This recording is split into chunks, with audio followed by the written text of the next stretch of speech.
tunia gen the no ha sanong katu jin hiong la pathin im pijalin tu chan chanin pathinin dam nai pen pathinin na satain heu pin he chi pakai ni ngai lu na kitang hi te la he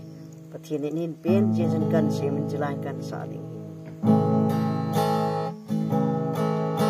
pakai nei ngai lu na ki dang hi sa choi le tangi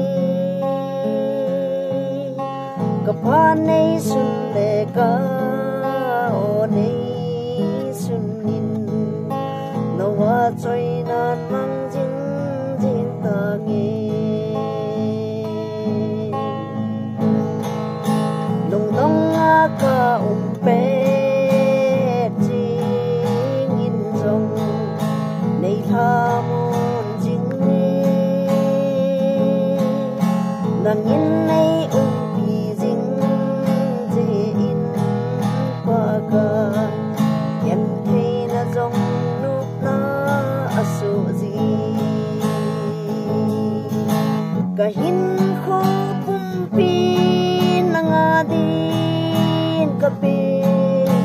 na lâu pi nan mang jing tangi ka ki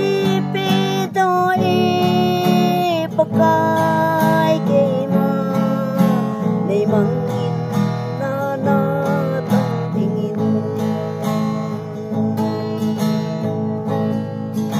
lep na gan len la je nga jong pa ka nei thon pi jing ne nang in ka tao na na ngai jing si in nei jing nei kai hoi jing e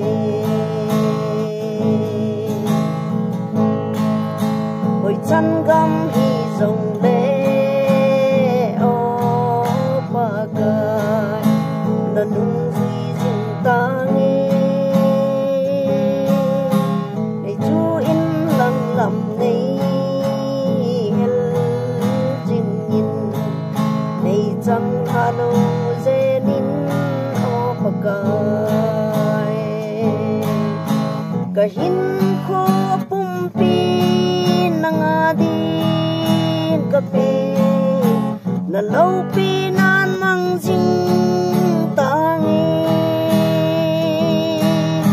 ka ki pi do e pakai ke ma nei mang in na na tong ding in nei mang in na na tong ding in